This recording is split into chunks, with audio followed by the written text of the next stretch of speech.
शिवम दिखा रहा है कॉपी। शिवम दिखाओ शिवम।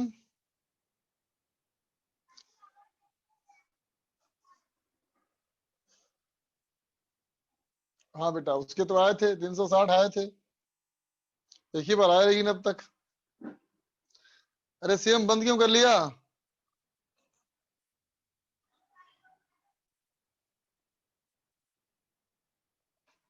कोई और दिखाओ कॉपी।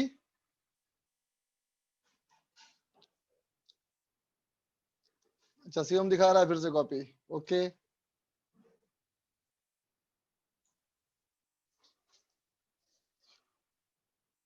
अच्छा ठीक है, थैंक यू बच्चा। देख लिया, इलेक्ट्रिक फील्ड के क्वेश्चन कर रहे थे बेटा हम लोग, इलेक्ट्रिक फील्ड के क्वेश्चन कर रहे थे। चलो वहां से आगे बढ़ते हैं बेटा। अब देखा जाए कैलकुलेशन ऑफ इलेक्ट्रिक फील्ड, है ना बेटा। तो देखो अब तक हमने जो सवाल किए बेटा, उन सवालों में एक बात कॉमन थी कि इलेक्ट्रिक फील्ड पहले से एग्जिस्ट कर रहा था बच्चा। इलेक्ट्रिक फील्ड हमारा पहले से एग्जिस्ट कर रहा था, लेकिन अब सोचें कि इलेक्ट्रिक फील्ड आखिर आएगा कहां से? तो ऑब्वियस ही बात है, किसी चार्ज बॉडी से आएगा बेटा, है ना। तो किस तरह के चार्ज बॉडी से किस पॉइंट पर कितना इलेक्ट्रिक फील्ड होगा, अब हम उसकी बात करेंगे। ठीक है बच्चा। तो देखो अब हम उसकी बात करने वाले हैं बेटा कि किस वाले चार्ज बॉडी की वजह से कहां पे कितना फील्ड होगा। ठीक है बेटा, देख दो मैं लिख रहा हूं F vector is equal to Q E vector, है ना बेटा। तो बताओ ई वेक्टर इक्वल टू बोल सकते हैं ना बेटा, E vector equal to F vector by Q. कौन सा फोर्स? इलेक्ट्रिक फोर्स ना बेटा, इलेक्ट्रिक फोर्स बाय क्यू। ठीक है, तो डिफाइन कैसा किया गया देखो, इसका इलेक्ट्रिक फील्ड का डेफिनेशन कैसा बनाया गया। इसको बनाया गया बेटा E vector equal to limit Q tends to 0 F electric vector by Q, है ना बेटा। ये इसको बनाया गया डेफिनेशन। ठीक है, लैंग्वेज में क्या कहेंगे हम लोग, देखो कहेंगे for the purpose of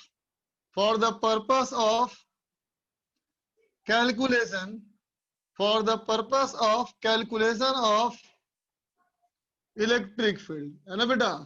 electric field के कैलकुलेशन के पॉइंट ऑफ व्यू से, है ना बेटा, इलेक्ट्रिक फील्ड के कैलकुलेशन के पॉइंट ऑफ व्यू से, है ना बेटा।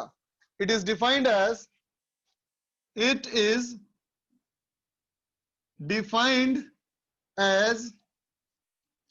defined as force, sorry, electric force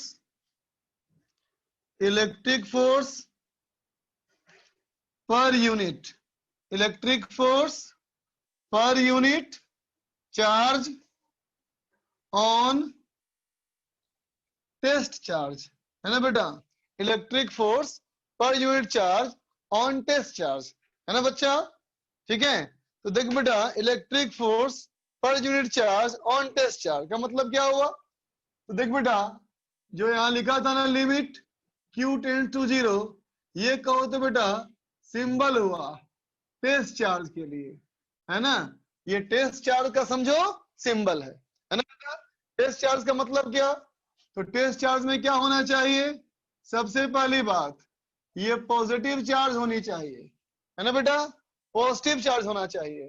ठीक है बेटा, दूसरा क्या होना चाहिए, स्मॉल इन साइज होना चाहिए, है ना बेटा, साइज बहुत छोटा होना चाहिए, है ना बेटा। तीसरी बात क्या होना चाहिए, लाइट होना चाहिए, मतलब बहुत हल्का होना चाहिए, समझे बेटा। ये 3 रिक्वायरमेंट होना चाहिए, तो क्या बोलेंगे बेटा, टेस्ट चार्ज, समझे, है ना बेटा। ये फॉर्मूला क्या कहना चाहता है तुमको, कहना चाहता है बेटा कि मान लो अगर तुम किसी पॉइंट पे इलेक्ट्रिक फील्ड निकालना चाहते हो, है ना, तो इस वाले पॉइंट पे एक टेस्ट चार्ज को रख दो, है ना बेटा। जब टेस्ट चार्ज यहाँ रखोगे तो उस टेस्ट चार्ज पे कुछ फोर्स आएगा, है ना बेटा, वो फोर्स निकाल लो और उसी के चार्ज से डिवाइड कर दो तो इलेक्ट्रिक फील्ड की वैल्यू निकल जाएगी। ठीक है बच्चा, देखा जाए अगर मैं कहूं क्यों निकालते हैं बेटा, due to a point charge, है ना बेटा, किसी पॉइंट चार्ज की वजह से इलेक्ट्रिक फील्ड निकाला जाए। ठीक है बेटा, ठीक है, तो मान लिया मैंने ये है बेटा एक पॉइंट चार्ज प्लस क्यू, है ना बेटा, और ये है एक पॉइंट चार्ज माइनस क्यू, है ना बेटा। अब कहते हैं इस वाले से आर दूरी पे अगर तुमने एक टेस्ट चार्ज पुट कर दिया, है ना बेटा, तो बताओ ये टेस्ट चार्ज कैसा है, पॉजिटिव है बेटा, ये भी पॉजिटिव है ना। इसका मतलब बेटा इस पे ऐसे लगेगा फोर्स, बोल बेटा इलेक्ट्रिक फोर्स ऐसे लगेगा बेटा, है ना।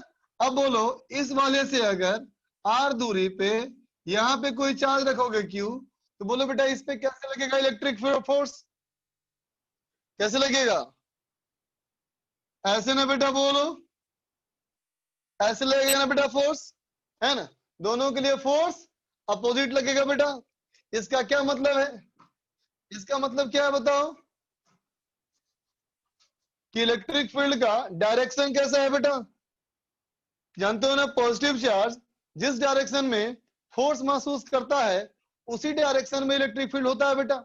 इसका मतलब इसके लिए ऐसे होगा बेटा इलेक्ट्रिक फील्ड, है ना, और इसके लिए ऐसे होगा इलेक्ट्रिक फील्ड, बोल बेटा सॉरी, इसके लिए ऐसे होगा बेटा इलेक्ट्रिक फील्ड और इसके लिए ऐसा होगा इलेक्ट्रिक फील्ड, है ना बेटा। तो क्या मतलब हुआ, पॉजिटिव चार्जेस से इलेक्ट्रिक फील्ड बाहर की ओर, मतलब इलेक्ट्रिक फील्ड पॉजिटिव चार्ज से बाहर निकलता हुआ, है ना बेटा, और इलेक्ट्रिक फील्ड नेगेटिव चार्ज में इंटर करता हुआ, है ना बेटा।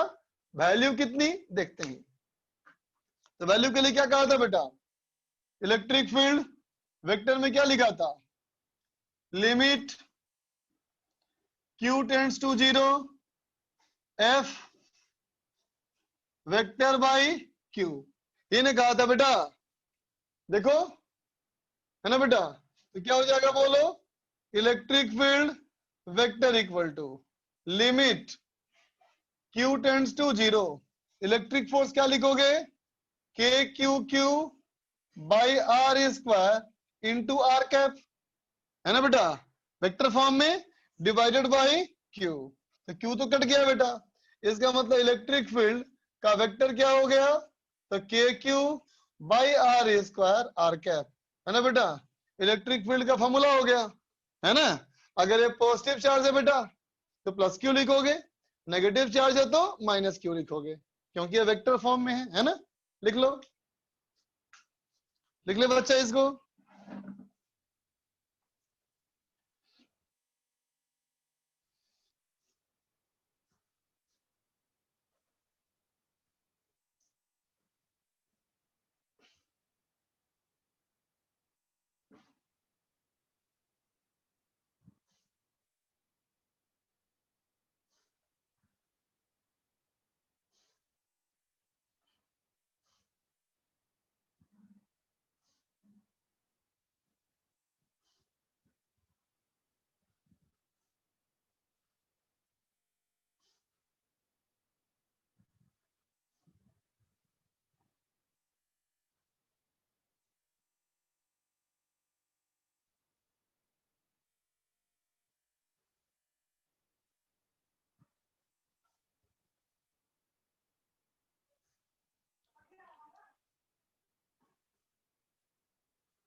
लिख ले बच्चा,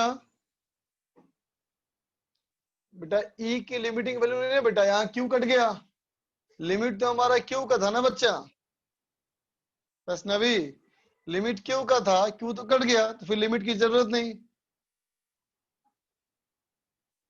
वाई टेस्ट चार्ज, देखो बेटा टेस्ट चार्ज पॉजिटिव होता नहीं, मत सोचो, सोचो पॉजिटिव चार्ज को ही हम टेस्ट चार्ज में यूज करते हैं, क्योंकि पॉजिटिव चार्ज अगर होगा बेटा तो इस बात का हमको फायदा मिलेगा कि जिस डायरेक्शन में वो मूव करेगा बेटा उधर ही हम मान लेंगे पॉजिटिव चार्ज, है ना बेटा, पॉजिटिव चार्ज जिस डायरेक्शन में मूव करेगा उसी डायरेक्शन में हम इलेक्ट्रिक फील्ड एज्यूम करेंगे, ये हमें फायदा मिलेगा।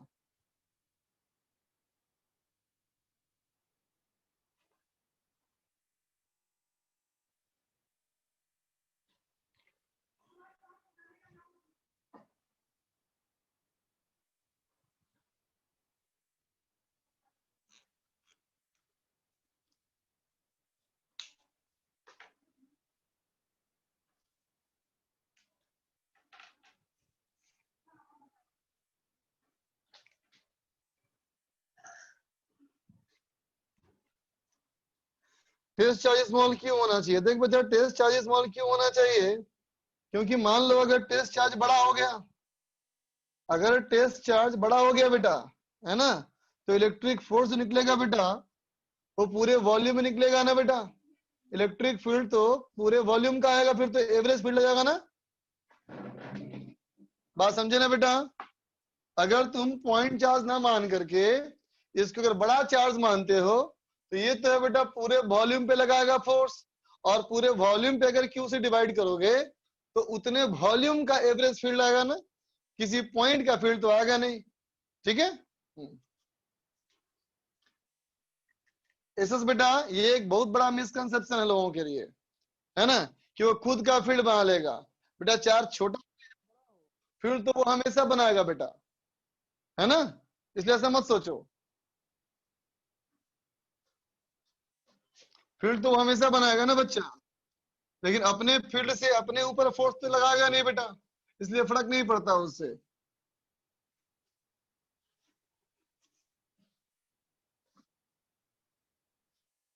देख बच्चा,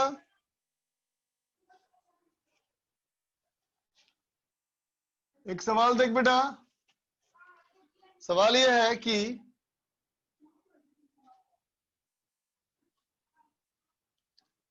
एक हेक्सागन बेटा, रेगुलर हेक्सागन, ठीक है, रेगुलर हेक्सागन के इन कॉर्नर्स पे, है ना बेटा, रेगुलर हेक्सागन पे इन कॉर्नर्स पे चार्जेस रखे हैं। कितने रखे हैं? Q प्लस Q और प्लस Q। यहाँ -2Q, यहाँ -2Q, यहाँ -2Q। ठीक है बेटा, ये रेगुलर हेक्सागन है, साइड लेंथ A है। सवाल कहता है बेटा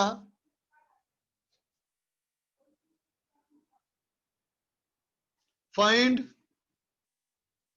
magnitude of electric field eight C। C पे निकाल लो इलेक्ट्रिक फील्ड का मैग्नीट्यूड, बनाओ तो बेटा।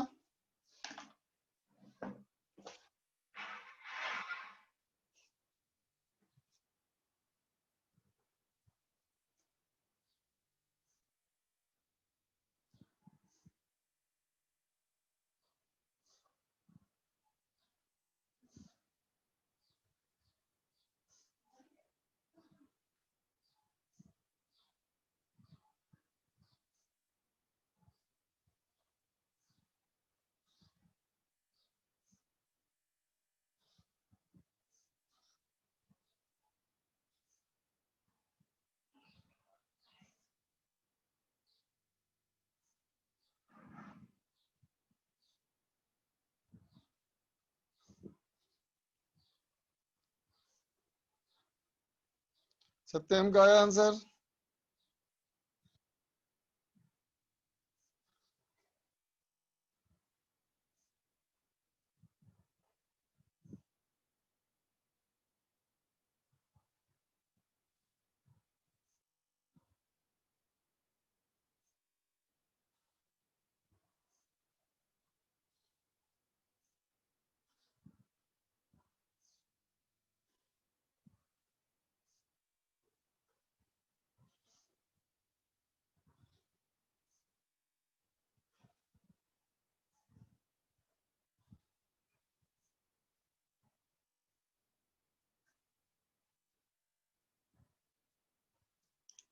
लुभावनी, उत्कर्ष,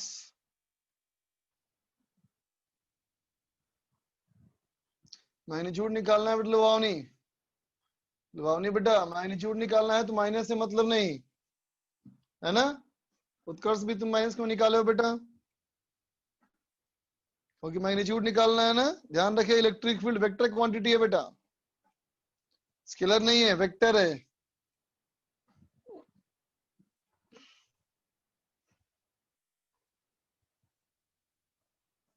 अमित शुक्ला, राखी।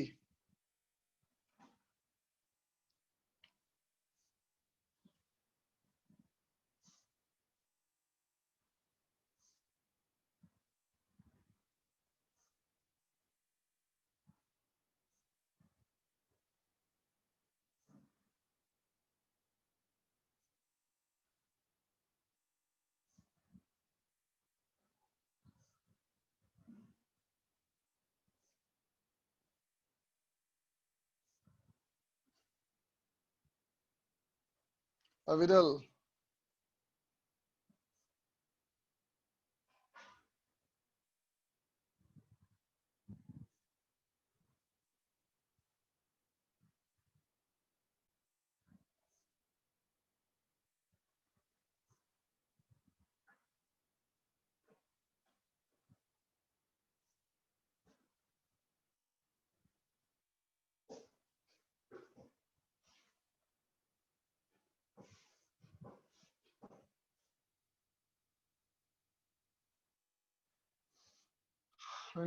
अंकित, अभी, अली, अनिकेत।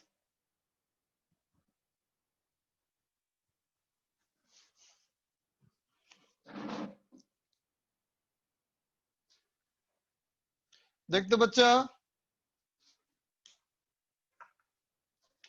इस पॉजिटिव चार्ज का इलेक्ट्रिक फील्ड ऐसे होगा बेटा, है ना। इस वाले का फील्ड ऐसे होगा बेटा, इस वाले का फील्ड ऐसे होगा, है ना।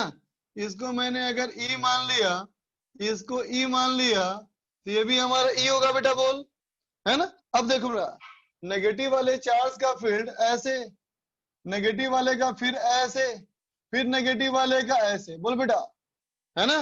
अब देखो, electric field proportional to charge ना बेटा, electric field proportional to charge ना बेटा। इसका मतलब अगर इसका फील्ड ई है तो इसका फील्ड टू ई होगा, इसका टू ई होगा, और इसका भी टू ई होगा। बोलो बेटा, बात समझ गए ना बेटा। तो ये पक्की बात है, ये पक्की बात है बेटा कि इन सब का रिजल्टेंट इस डायरेक्शन में आएगा बेटा, बोलो, है ना, ई रिजल्टेंट, है ना। तो क्या कहोगे, इस सॉल्यूशन में जो मैंने ई लिखा है बेटा, वो कितना है, तो वो है K Q by A square, है ना बेटा। सबको पता है ना कि ये डिस्टेंस ए होता है तो ये भी ए होता है और ये भी ए होता है, क्योंकि ये एक इक्विलैटरल ट्रायंगल होता है बेटा, है ना। तो क्या हो जाएगा हमारा, बोलो, ये हो जाएगा बेटा ई रिजल्टेंट इक्वल टू, ये कितना है बेटा, थ्री ई ना, है ना बेटा। फिर प्लस इन दोनों का बेटा यहाँ कंपोनेंट आएगा ना, इसका कंपोनेंट करो तो कहोगे थ्री ई कॉस 60, है ना बेटा। Three E cos 60 into two, क्योंकि इसका भी कंपोनेंट आएगा, तो ये हो जाएगा बेटा 6e, है ना। 6e कितना हो जाएगा, बोलो, ये हो जाएगा के Q by A square into 6। ये हमारा हो गया बेटा आंसर, समझे। लिख ले बच्चा।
ठीक है बेटा, कहता है मान लो एक क्यूब हो बेटा, क्यूब में कितने होते हैं कॉर्नर्स? क्यूब में बेटा कितने कॉर्नर्स बोलो? 8 कॉर्नर्स, है ना बच्चा? 8 में से 6 कॉर्नर पे क्यों रख दिया चार्ज, है ना बेटा? 2 कॉर्नर खाली छोड़ दिया। कौन सा कॉर्नर? तो इसका आता है देखो, leaving 2 corners of A side. 12 side में से कोई भी एक साइड पकड़ लो, उस साइड का दोनों साइड पे, उस साइड के दोनों कॉर्नर पे चार्ज खाली है, बाकी सब जगह चार्ज है बच्चा। ठीक है, चलो करो। अरे बेटा ई का तो फॉर्मूला है, K Q by R square. Sameer क्या पूछ रहे हो तुम बेटा? वैष्णवी बोल। सर इस वाले क्वेश्चन में सर एक चीज नहीं समझ में है, जब आपने ये जो 3E लिखा है सर, ये बाकी ये जो 3E आ रहा है उनको उनको लिखा है सर? फिर से बोलना है बेटा एक बार। सर जो रिजल्टेंट आया सर, एक बार उसको फिर से थोड़ा सा बता दीजिए, उसमें कंफ्यूजन अच्छा आ रही बेटा, है। 3 साइड में है रिजल्ट में बेटा, यस सर। तो बताओ किसी एक साइड को पकड़ो तो एक साइड में कितना फील्ड होगा बोलो तो? ये 3। 3 इन है बच्चा, यस सर। तो ये लिख दिया मैंने 3। अच्छा। अब देखो ये 3 है ना बेटा, यस सर। ये एंगल 60 डिग्री, तो यस सर। इसका यहाँ कंपोनेंट कितना आएगा? 3 cos 60। ठीक है सर। इसका भी आएगा बेटा 3 cos 60 यस सर। इंटू 2। समझ गए? सर हम सोच रहे थे कि अगर हम ई जो है उनको अलग से वेक्टर ऐड करते और जो 2E वाले हैं वो अलग से वेक्टर ऐड करते। तो कोई बात नहीं बच्चा, उससे क्या लिखोगी? E plus E cos 60 into 2, हम्म। फिर लिखोगी 2E plus 2E into cos 60 into 2, okay sir. फिर दोनों को ऐड करोगी तो बात तो वही ना आएगा बेटा, रिजल्टेंट। थोड़ी फर्क पड़ेगा बेटा इससे। ये जो हमारा है बेटा वो क्यू चार्ज का फील्ड है बेटा, कंपाउंड शो करने की जरूरत नहीं बेटा, एकदम सिंपल है ये। दोनों तरफ सिमेट्रिकल है ना बच्चा, सिमेट्रिकल में क्या होता है फील्ड? हमेशा लाइन ऑफ सिमेट्री के डायरेक्शन में ही आता है फील्ड।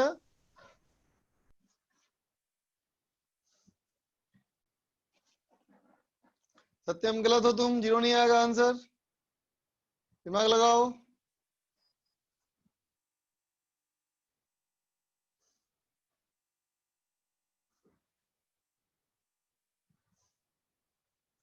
उत्कर्ष तुम भी सोचो।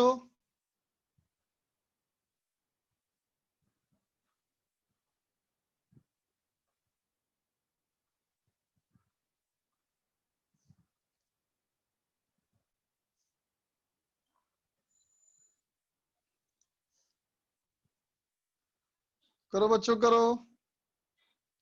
नवदीप का आंसर कुछ आया, उज्जवल का भी आया है, अली हैदर का भी आया,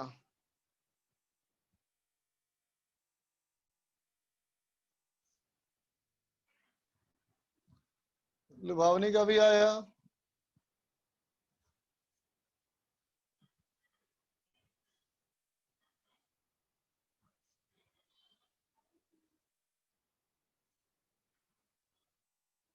अभय का भी आया।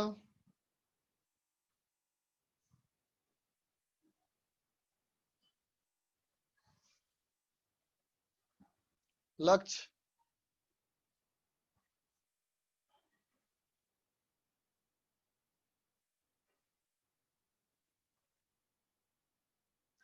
अंशिल, हाँ करण, क्वेश्चन में लिखा है ऐसा।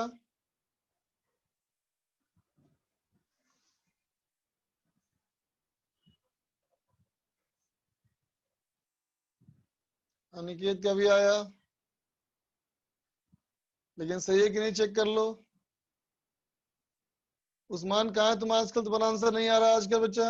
हाँ उस्मान का आया आंसर, उस्मान का आया आंसर अभी।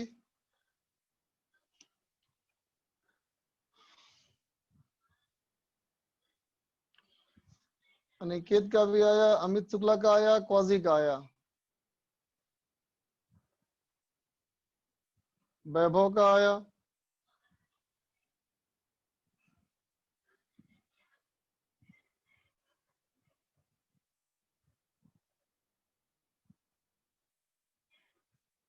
जतिन का आया। चल देख बच्चा, मैं करता हूं।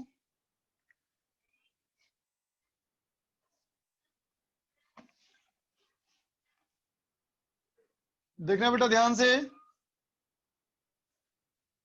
क्यूब बनाया जाए।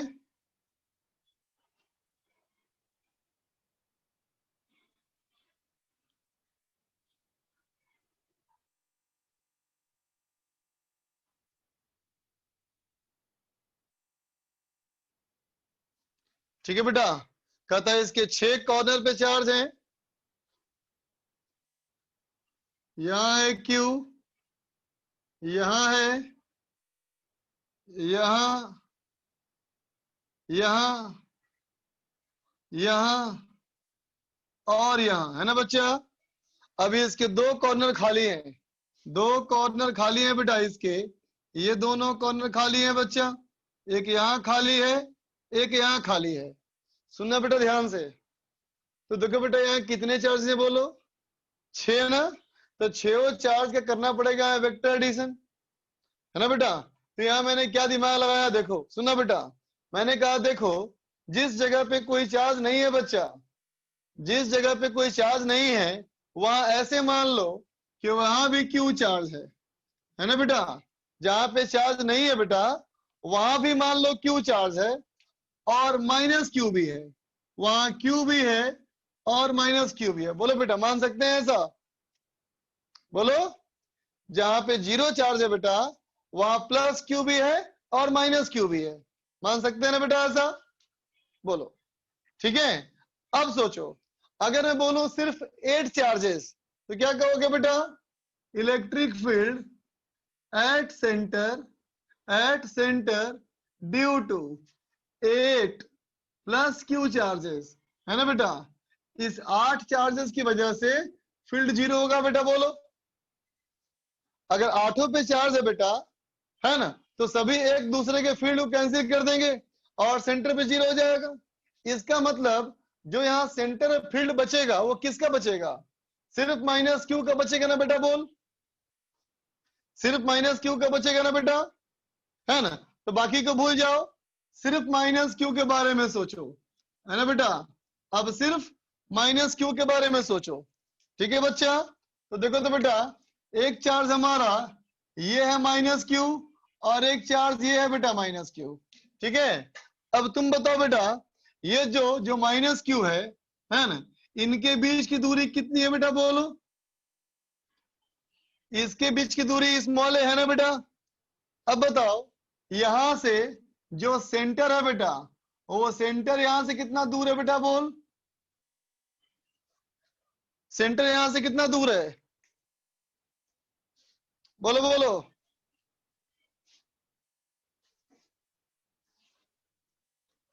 सेंटर वहां से कितना दूर है, a√2 नहीं होगा बच्चा, ये a√3 डिवाइड बाई 2 होगा।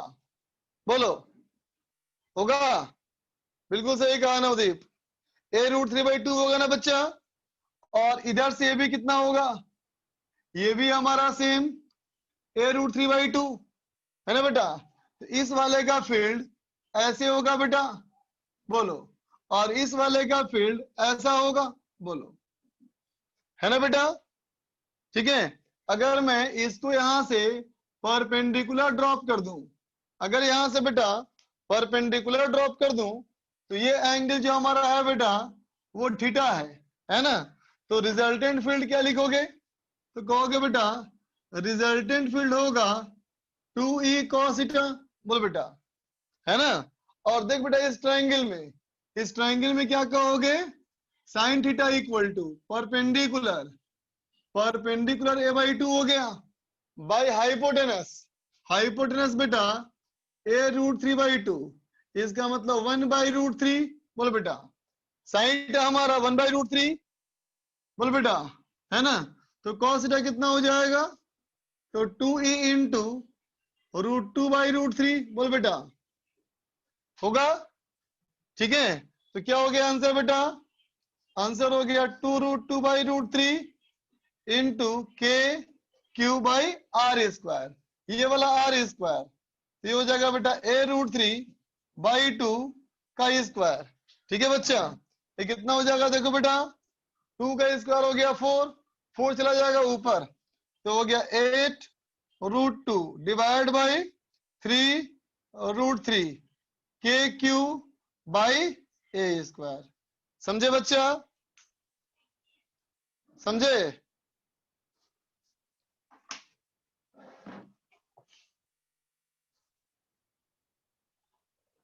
नोट कर लो।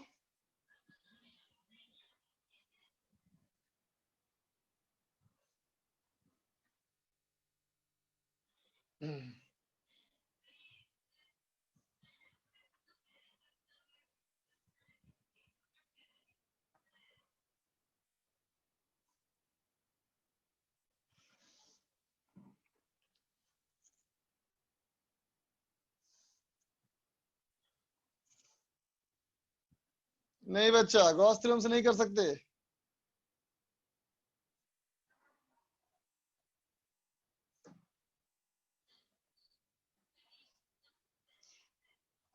जल्दी लिखो बेटा।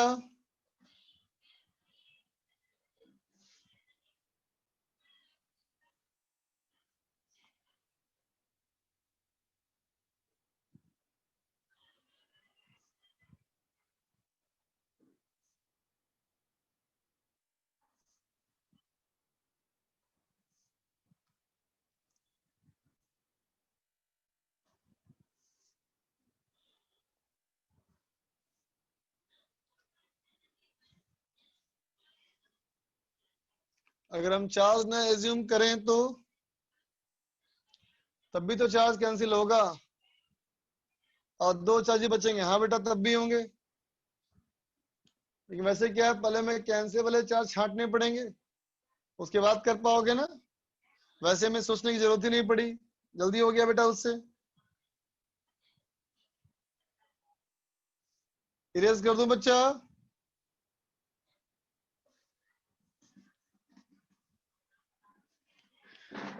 चलो, अगर नहीं लिखे हो तो स्क्रीनशॉट ले लो।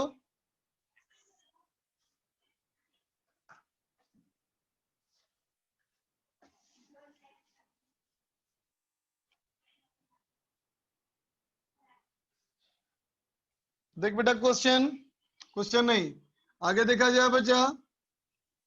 Electric field due to a uniform ring, है ना बेटा, यूनिफॉर्म रिंग मान लिया जाए। ठीक है बच्चा, है ना। एज्यूम कर बेटा कि ऐसा हमारा एक रिंग है ना बेटा, ऐसा हमारा कोई रिंग है बेटा। ठीक है, इस रिंग का जो रेडियस है बेटा, ये कैपिटल आर है, और इस पे चार्जेस जो है बेटा यूनिफॉर्मली डिस्ट्रीब्यूटेड है। इस पे चार्जेस कैसे हैं बेटा? Uniformly distributed, charge capital Q. ठीक बेटा, और इसके सेंटर से एक्स की दूरी पे यहां हम निकालना चाहते हैं बेटा इलेक्ट्रिक फील्ड, है ना बेटा। तो चलो, यहाँ इलेक्ट्रिक फील्ड निकालने के लिए मैंने एक यहाँ पे बेटा छोटा सा एलिमेंट लिया और कहा इस एलिमेंट का चार्ज मान लिया dq। तो बोलते बेटा यहां से लेकर के यहां तक की दूरी r कितनी होगी? कितनी होगी बेटा? r square plus X square होगा बेटा, बोल, है ना।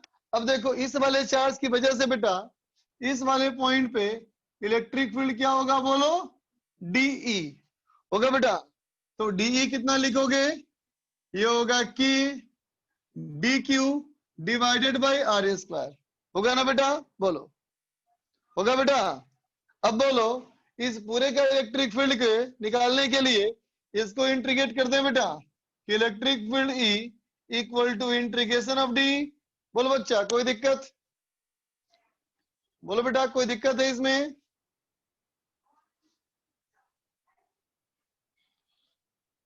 सबको समझ में आया? बोलो। लेकिन ये गलत है बच्चा। गलत क्यों है? देखो कि इस डी का कंपोनेंट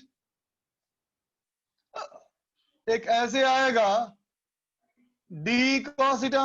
बोलो बेटा, एक ऐसे आएगा डी कॉसिटा, है ना बेटा? ठीक है, और एक ऐसे भी कंपोनेंट आएगा बेटा, ये कितना आएगा? डीई साइन थीटा, है ना बेटा? अब सोचो, अगर मैं सारे पॉइंट के जितने एलिमेंट है ना बेटा, ऐसा एलिमेंट तो इसे बहुत सारा है ना बेटा, बोलो बहुत सारा है ना। तो अगर मैं इस वाले का पॉइंट यहाँ भी लूं, है ना बेटा, तो इसका फील्ड तो ऐसे आएगा बेटा, तो नीचे वाला तो कैंसिल हो जाएगा ना, बोलो नीचे वाला तो कैंसिल हो जाएगा बेटा, है ना। इसलिए ऐसा कहना गलत है ना बेटा, बोलो। तो याद कर लो आगे से, जब कभी भी सारे एलिमेंट का फील्ड या कोई फोर्स सेम डायरेक्शन में हो बेटा, तो डायरेक्टली इंटीग्रेट करना। लेकिन अगर सेम डायरेक्शन में नहीं हो बच्चा, तो पहले कंपोनेंट करेगा, फिर कंपोनेंट का इंटीग्रेशन करेगा। ठीक है बच्चा, इसलिए साइन हमारा हो जाएगा कैंसिल। तो क्या लिख देंगे, बोलो डी कॉस थीटा। समझा बेटा। तो क्या हो जाएगा, देखो integration of K D Q by R square into cos theta. Cos theta कितना, एक्स बाई आर। ठीक है बच्चा। तो क्या हो जाएगा, E equal to K X by R cube integration of D Q, zero से क्यू। ठीक है बेटा। तो जीरो से क्यू का इंटीग्रेशन क्या हो जाएगा, बोलो क्यू ना हो जाएगा बेटा, डी क्यू का इंटीग्रेशन कैपिटल क्यू। तो इलेक्ट्रिक फील्ड क्या आ गया बेटा, ये आ गया K Q X by R square plus X square का पावर 3/2। समझा बेटा, ये बात समझ में आई बेटा। ठीक है।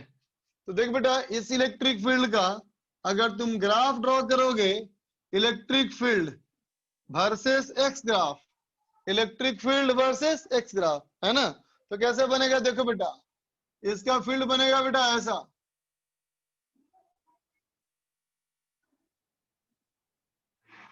ऐसा बनता है बेटा फील्ड, है ना।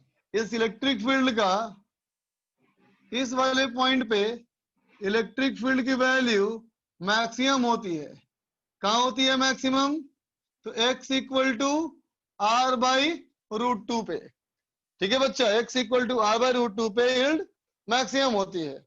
अब ये तुम्हारा टास्क है, ये तुम्हारा टास्क है कि ये फील्ड यहाँ मैक्सिमम क्यों होती है, इसका मैक्सिमा और मिनिमा यूज करके इसको डिराइव करना है तुमको। ठीक है बेटा। और डिराइव करने के बाद इस ई मैक्सिमम की वैल्यू निकालनी है तुमको, ये तुमको काम दिया मैंने।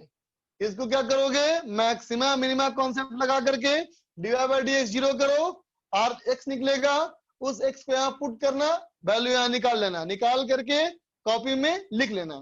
ठीक है बच्चा। अब चलो देखो, अब मैं कह रहा हूं बेटा स्पेशल केस। ठीक है, पहला at centre of uniform ring, है ना बेटा, बोलो सेंटर के लिए इस फॉर्मूले में क्या करोगे, सेंटर के लिए क्या लिखोगे, x equal to zero, X equal to zero. कहां पहुंच जाएंगे हम लोग, सेंटर पे ना बेटा, तो आ जाएगा इलेक्ट्रिक फील्ड जीरो, है ना बेटा।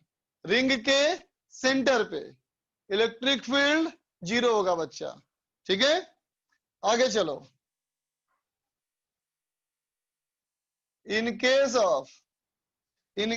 ऑफ नॉन यूनिफॉर्म रिंग, है ना बेटा, रिंग हमारा क्या है, नॉन यूनिफॉर्म, है ना बेटा। इसका मतलब यहाँ पे क्या होगा, कहीं चार्ज ज्यादा कहीं चार्ज कम, है ना बच्चा, कहीं पे चार्ज ज्यादा होगा कहीं पे चार्ज कम होगा, है ना बेटा। तो क्या लिख देंगे हम लोग, इलेक्ट्रिक फील्ड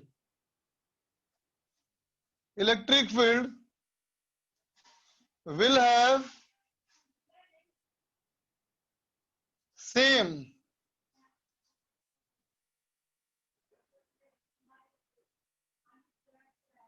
एक्सियल कंपोनेंट। समझा बेटा, फिर भी क्या होगा, इलेक्ट्रिक फील्ड का एक्सियल कंपोनेंट सेम होगा। ये बात समझे बेटा, इलेक्ट्रिक फील्ड का एक्सिस के डायरेक्शन में जो कंपोनेंट होगा बेटा वो सेम होगा, है ना बेटा। And may have a component perpendicular to axis। समझे बेटा? अगर रिंग पे चार्ज यूनिफॉर्म नहीं हुआ है ना, तब भी जान लो एक्सिस के डायरेक्शन में इतना ही फील्ड आएगा, है ना बेटा? बात समझा है ना? लेकिन एक और कंपोनेंट, ये वाला कंपोनेंट भी बचा रह सकता है। ठीक है बच्चा, लिख ले इसको, लिख ले बेटा।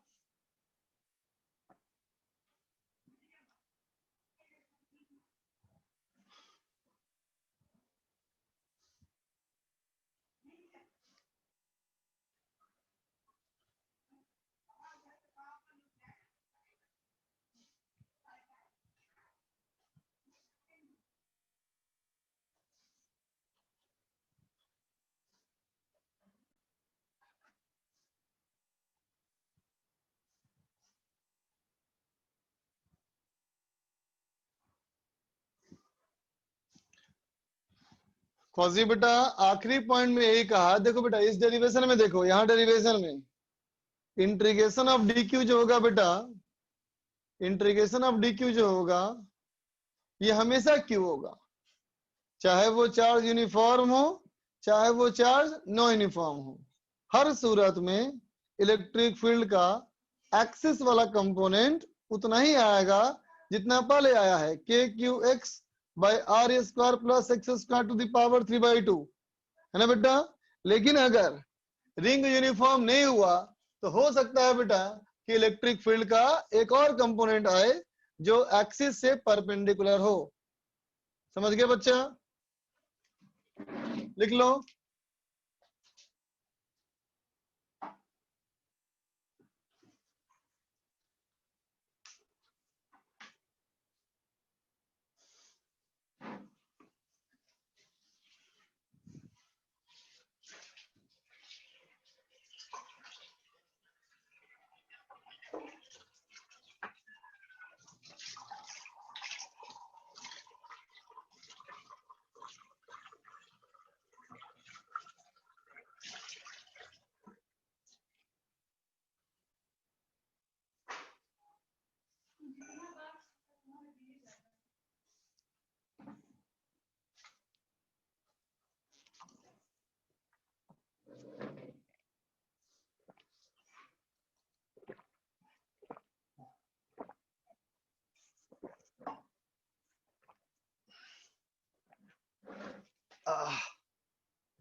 ट्वेल्थ में डेरिवेशन 2 पेज का है, लैंग्वेज की वजह से। हाँ बहुत लिखी होती कहानी ना बेटा, कहानी बोर्ड वाले केस में लंबी सी लिखी होती है कहानी, इसलिए लंबा हो जाता है, कॉन्सेप्ट तो सेम ही रहता है बेटा।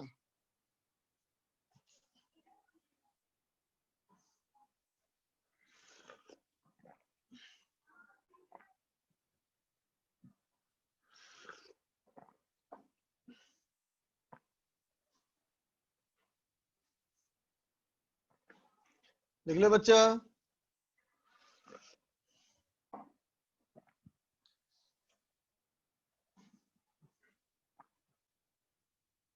अब इरेज कर दूं, इरेज कर दूं बेटा?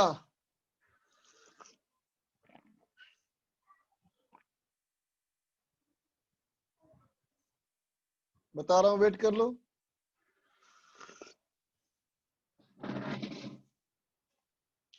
चल बेटा इरेज कर रहा हूं।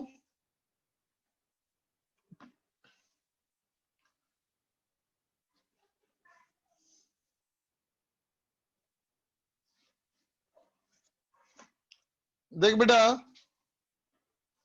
एक यूनिफॉर्म आर्क की वजह से, ठीक है बेटा, आर्क है ना, की वजह से सेंटर पे इलेक्ट्रिक फील्ड, है ना बेटा, सेंटर पे इलेक्ट्रिक फील्ड। देखना बेटा, ये मान ले बेटा कोई सर्किल, ये मान ले बेटा कोई सर्किल, है ना, थोड़ा सर्किल बन गया टेढ़ा सा, ठीक है, इसका ये सेंटर है बच्चा, है ना। अब मान ले बेटा आर्क, आर्क मतलब ये सर्किल कंप्लीट नहीं बेटा, सिर्फ यहीं तक चार्ज हमारा है, सिर्फ यहीं तक चार्ज है, इसके आगे चार्ज नहीं है बच्चा। इस वाले का इस वाले पॉइंट तक है ना बेटा, इस वाले का इस वाला एंगल मान लो थीटा, है ना बेटा। इस वाले आर्क पे, एक मिनट, ये एंगल है बेटा हमारा थीटा, इसकी वजह से हमको फील्ड निकालना है बच्चा। चार्ज हमारा देखो ऐसा, चार्ज है इस पे लैम्डा कूलम पर मीटर। तो बताओ लैम्डा का नाम क्या है?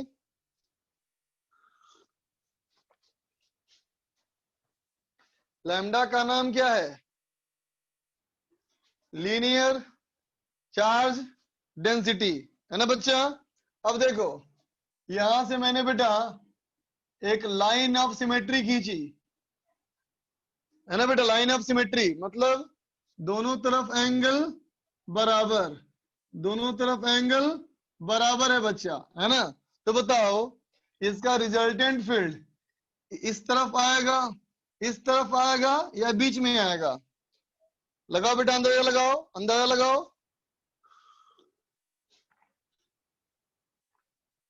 रिजल्टेंट फील्ड कैसे आएगा बेटा?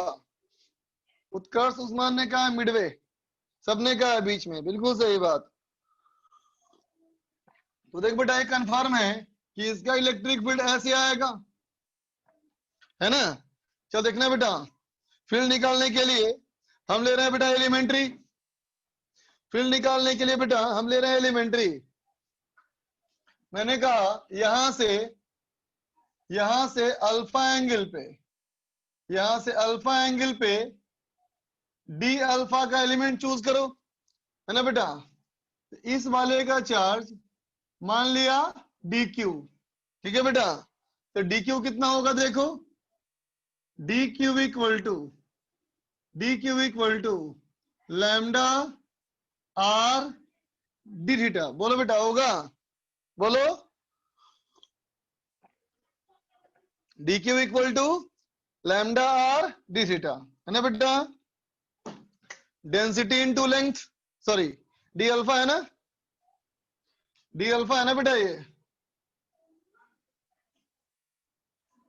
ठीक है बेटा, है ना। अब देखो बेटा, इस वाले का इलेक्ट्रिक फील्ड, इस वाले का इलेक्ट्रिक फील्ड ऐसे बोलोगे ना बेटा, बोलो ऐसे बोलोगे डीई, ये एंगल अल्फा पे, है ना बेटा।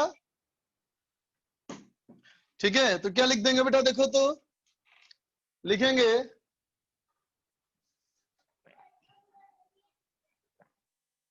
DE equal to K D Q by R square, है ना बेटा।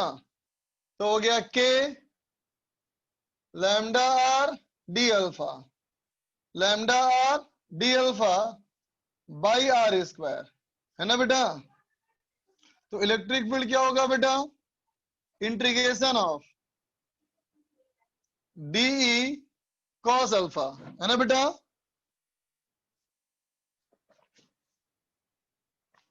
That is equal to K lambda D alpha by R, और ये बेटा कॉस अल्फा होगा बेटा। Limit minus theta by to to theta by to, है ना बेटा। ठीक है, तो क्या हो जाएगा देखो, वैल्यू वैल्यू हो जाएगा बेटा, वैल्यू हो जाएगा हमारा electric field E equal to 2k lambda by R, 2k lambda by R sine theta by two, ठीक है बेटा। 2k lambda by R sine theta by two, ये फॉर्मूला हो जाएगा हमारा इलेक्ट्रिक फील्ड का, है ना बेटा। अगर 2d करेगी बेटा तो लिमिट डालना 0 से थीटा बाई टू, 2d करोगे तो 0 से थीटा बाई टू का लिमिट लोगे।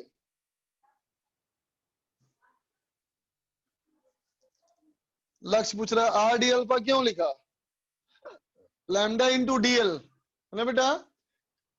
DL equal to R D alpha.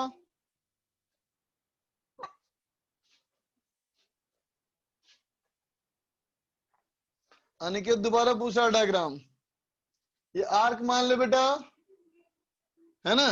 Symmetry से अल्फा एंगल पे माना एलिमेंट, इस एलिमेंट का इलेक्ट्रिक फील्ड ऐसे डी, है ना बेटा। अब इस डी का कंपोनेंट इधर और इधर, इधर वाला कैंसिल हो जाएगा सिमेट्री की वजह से, इधर बचेगा डी कॉस अल्फा, और उसका इंटीग्रेशन कर दिया।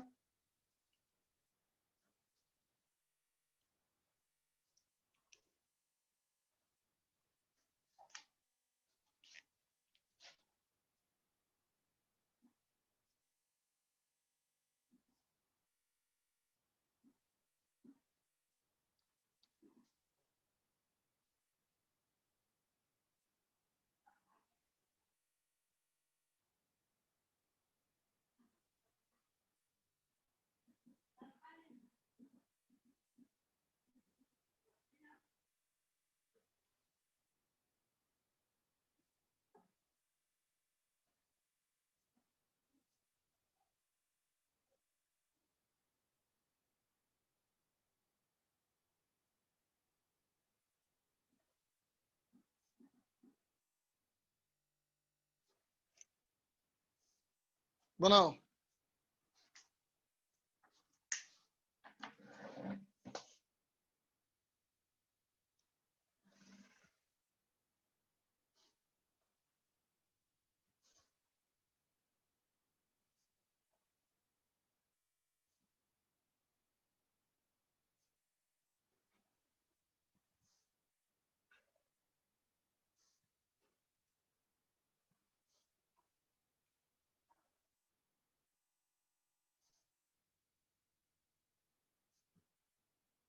वैसे भी ठीक से कर बच्चा।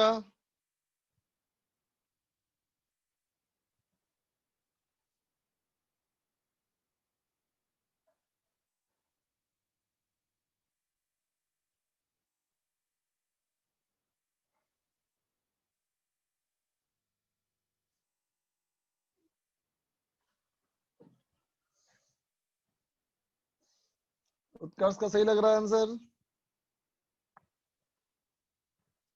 उत्कर्ष सेकंड में क्यों दिया हुआ बेटा, लैम्डा दिया हुआ नहीं है।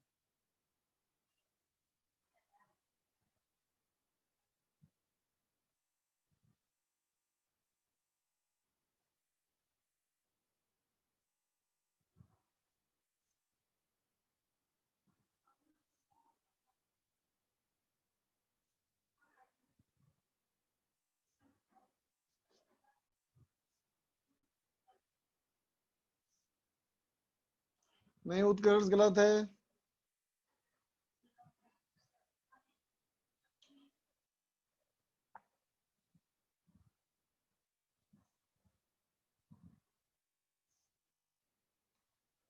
उस्मान, अनिकेत, हर्ष का आ गया आंसर, उत्कर्ष का भी आ गया आंसर। आगे बढ़ो।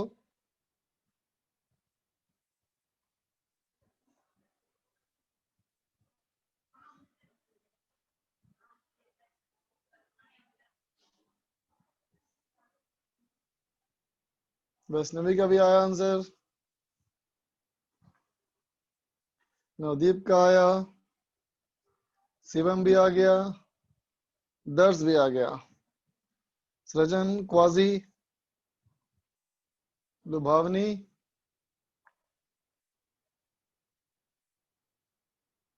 नवदीप,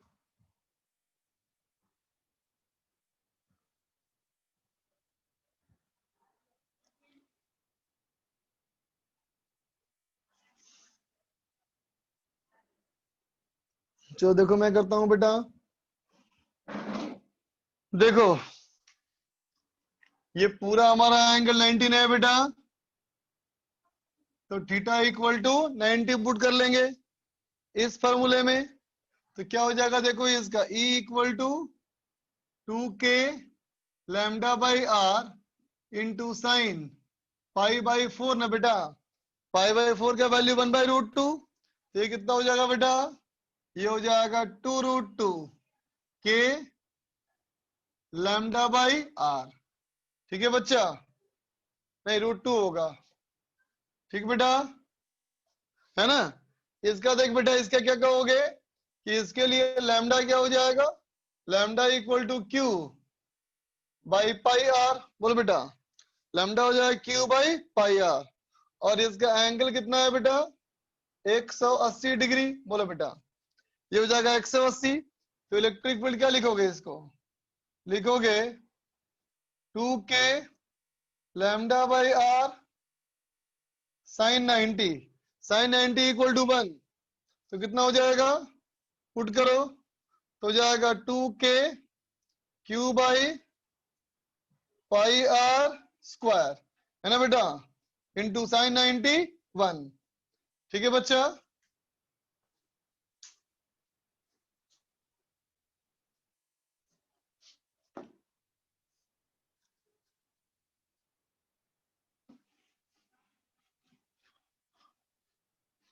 अब चलो होमवर्क करेंगे डिस्कस।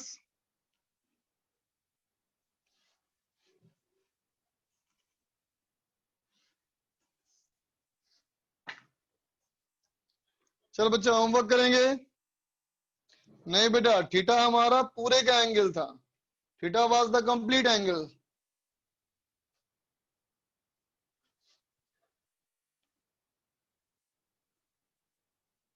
सीट में क्या था होमवर्क, वर्क एनर्जी पावर था ना। एक्सरसाइज 3 का पार्ट 2 बाकी है अभी। ओके निकालो, exercise 3 part 2 work energy power.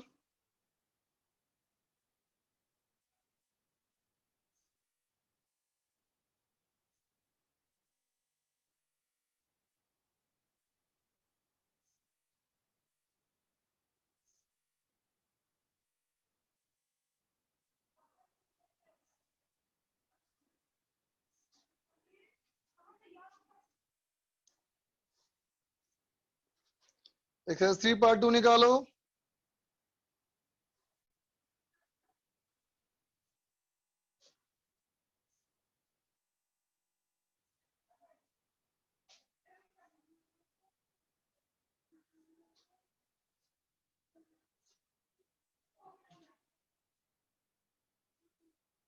हम्म, 3 तक हो गया था, आगे बोलो 5 तक।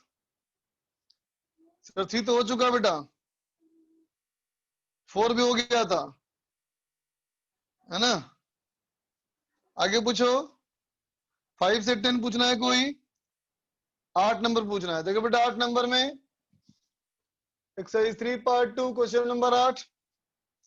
A uniform cable of mass m length L is placed on a horizontal surface such that its 1 by nth part below hanging below the edge of the surface। ठीक है बेटा, एक यूनिफॉर्म केबल मान लो, एक यूनिफॉर्म केबल मान लो बेटा, है ना, जो कोई टेबल से लटका है बेटा, 1 by n पार्ट लटक रहा है नीचे।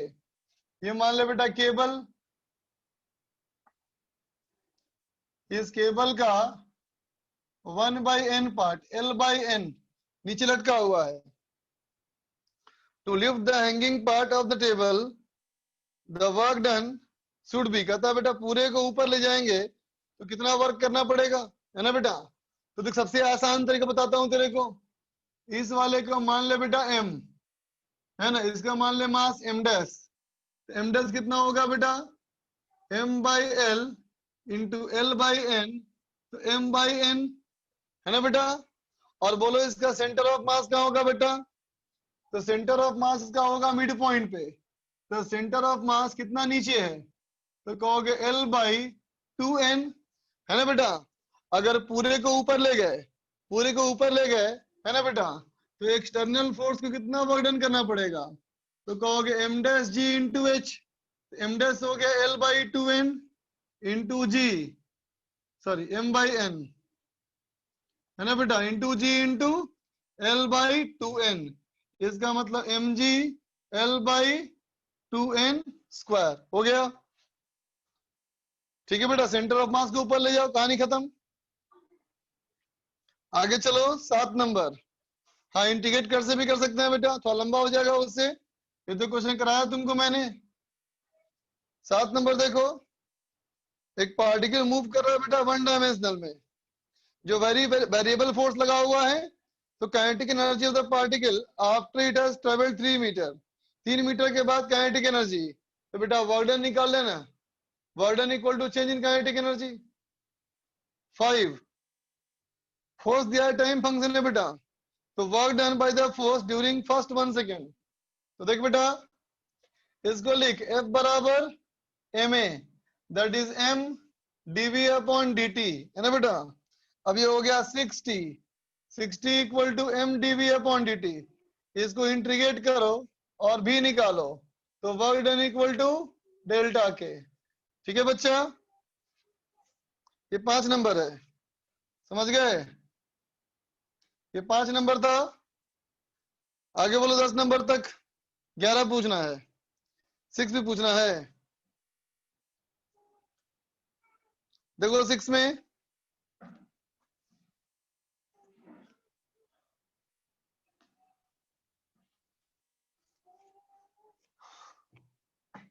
Question number 6, a body of mass m 10 power minus 2 kg, 10 to the power minus 2 kg, है ना बच्चा। इस पे फोर्स लग रहा है कितना, माइनस के we square, its initial speed is v naught, है ना बेटा। पहले स्पीड था बेटा v नॉट, तो काइनेटिक एनर्जी यहाँ इतना थी बेटा, और 10 सेकंड के बाद, 10 सेकंड के बाद kinetic energy 1/8 mv not square हो गया। इसका मतलब बेटा इनिशियल वेलोसिटी यहाँ v नॉट है और final velocity v nought by 2 है, यही मतलब हुआ ना बेटा इसका। तो कहता है वैल्यू ऑफ k कितना होगा, k की वैल्यू निकालनी है बच्चा, है ना। तो देखना बेटा f अगर इतना है तो एक्सीलरेशन क्या हो जाएगा, f बाई m, तो माइनस के वी स्क्वायर बाई m, है ना बेटा।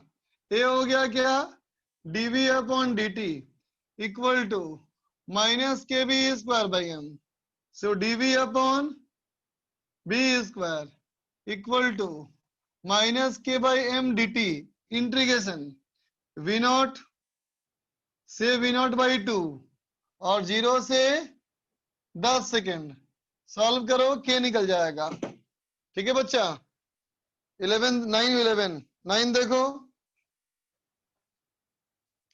9 कहता है बेटा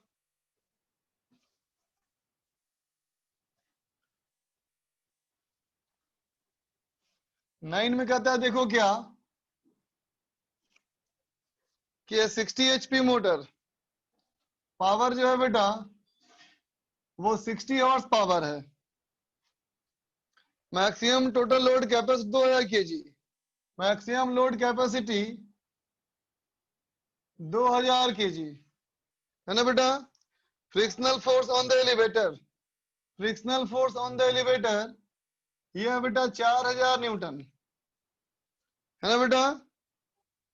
then the speed of elevator at full load is close to, कहता है फुल लोड पे कितना स्पीड ऑफ एलिवेटर होगा बेटा, है ना। तो देखो बेटा, एक मिनट फिर देख लूं एक बार सवाल,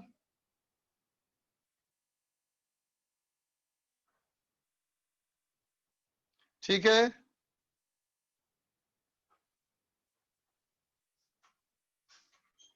ठीक, तो देखो बेटा मैक्सिमम स्पीड, तो देखो बेटा अगर इसकी मैक्सिमम स्पीड है ना, इसका मतलब एक्सीलरेशन 0 है।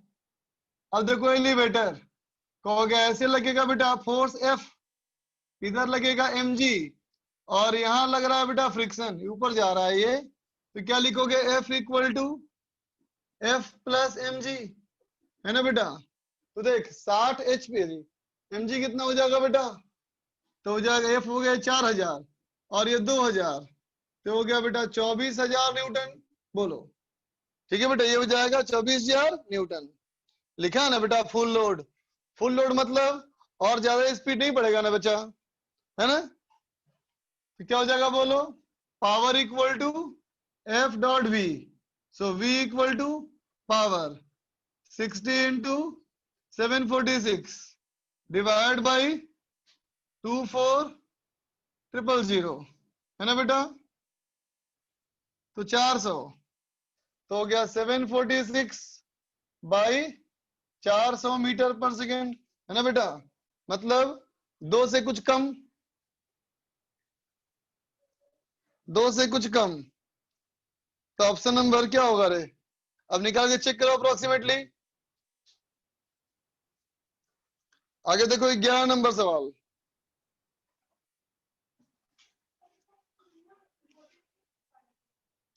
देखो बेटा 11 में elevator in building carry A maximum of 10%, ठीक है बच्चा, with the average mass of each person 68 kg। कहता है बेटा एक आदमी का मास यह 68 kg है ना बेटा, और कितने लोग हैं? 10 आदमी हैं। एलिवेटर का मास खुद ही, एलिवेटर का मास खुद ही ये हमारा है बेटा 920 किलोग्राम, है ना। और moves with a constant speed, और मूव करने की स्पीड है बेटा 2 मीटर पर सेकेंड, 3 है।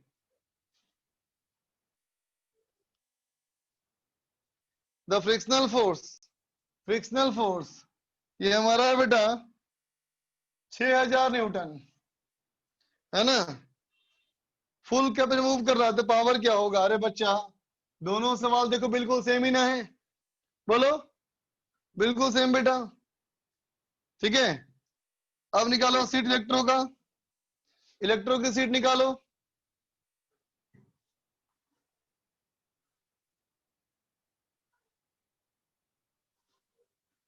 जयेश पूछ रहा है कि कम से कम कितने आवर पढ़ना है। तो देख बेटा कितने आवर पढ़ना है ये सोचो कि हर बार बेटा 1 घंटे पढ़नी है फिजिक्स, फिर 10 मिनट का ब्रेक, फिर 1 घंटे केमिस्ट्री, फिर 10 मिनट का ब्रेक। इस तरह से कम तो 2 साइकिल पूरे होने चाहिए मिनिमम, बोल रहा हूं मैं। ये होमवर्क कंप्लीट करने के लिए बोल रहा हूं। 3 कर सको तो और अच्छा है बच्चा, है ना।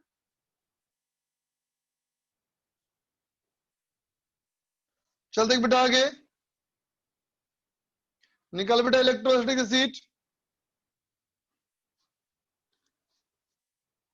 पार्ट 1 में आ जाओ, A1 to A5, A1 to A5।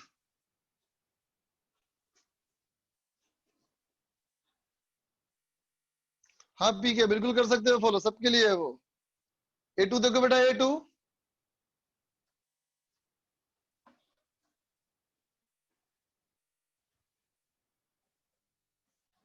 देखो बच्चा A2 में, A2 कहता है 2 चार्जेस हैं, एक को रखा है -1,1,0 बेटा। देखो एक चार्ज बेटा 20 माइक्रोकूलम, ये रखा है -1,1,1, ठीक है बेटा। दूसरा चार्ज रखा है 25 माइक्रोकूलम, ये हमारा है 3,1,-2, है ना बेटा। With respect to coordinate find the magnitude and, बेटा खुद से करो, खुद से करो, ऐसा क्वेश्चन कराया तुम लोग को बेटा। आगे पूछो, आगे पूछो। 4 नंबर, 4 नंबर देखो बच्चा ये 4 में 2 पोस्ट चार्ज पार्टिकल्स इतना are joint by a insulating string of length 1 meter and kept on a smooth horizontal table. Find the tension in the string. Table पे रख दोगे बेटा, अगर अगर टेबल पे रख दोगे, है ना बेटा, तो क्या होगा? यूं हो जाएगा बेटा, है ना, यूं हो जाएगा। ये हमारा है 4 इंटू 10⁻⁻6 कूलम, है ना बेटा, और ये भी उतना ही चार्ज है, ठीक है। और मास भी दिया है 24 इंटू 10⁻³ किलोग्राम। 1 मीटर की रस्सी इधर, 1 मीटर की रस्सी इधर, है ना बेटा, है ना। तो टेंशन निकालना है, कितना सिंपल बेटा। इधर टेंशन T, यहाँ इलेक्ट्रोस्टैटिक फोर्स, दोनों बराबर कर लिया। दूसरे ने पूछा रस्सी काट देंगे तो क्या एक्सीलरेशन होगा, रस्सी काट दोगे तो फोर्स बाय मास।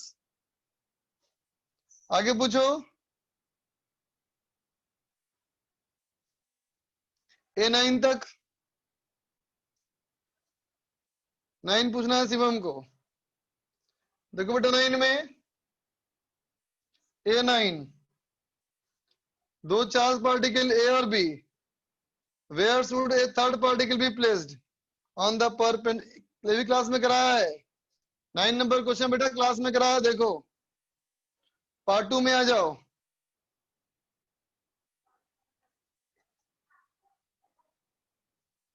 पार्ट 2 का सेक्शन A। अच्छा A8 का B पूछना है लक्ष्य को, A8 का B पार्ट।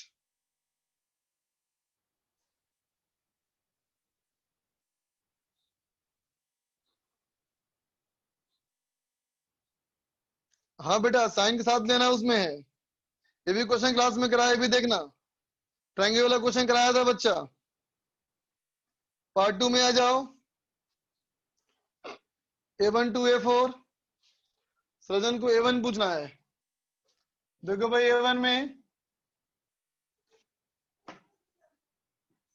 A1 में कहता है नहीं बताया लायक नहीं बच्चा क्वेश्चन, ये भी नहीं, खुद से करो, खुद से करो। आगे पूछो, नहीं पूछना किसी को। तो चल आगे दे रहा हूं होमवर्क।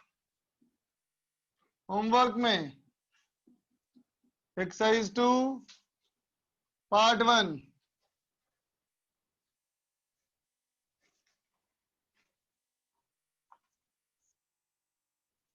एक्सरसाइज 2 पार्ट 1 में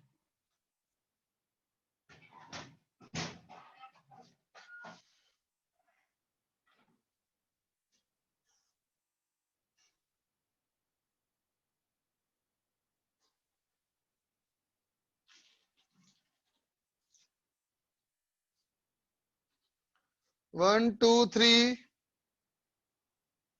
फोर, 1 2 3 4, क्वेश्चन नंबर 1 से 4 तक है ना बेटा। पार्ट 1 में 1 से 4 तक, ठीक बेटा। पार्ट 2 में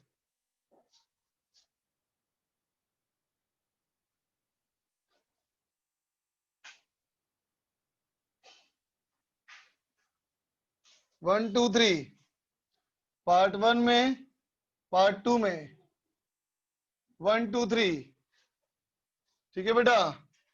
ठीक, अब बताओ डीपीपी कौन सा दिया था पहले काम, डीपीपी कौन सा दिया था, B6 दिया था। सीएम बोल रहा है B7 दिया था मैंने, तो चलो B8 कर लेना, डीपीपी B8 कर लेना बेटा, डीपीपी B8 कर लेना, ठीक है बच्चा। 7 करना है अभी, अच्छा अच्छा अच्छा, 7 अभी करना है, 7 करना फिर चलो। चलो आज के लिए इतना ही, बाय बच्चों, हैव ए गुड डे।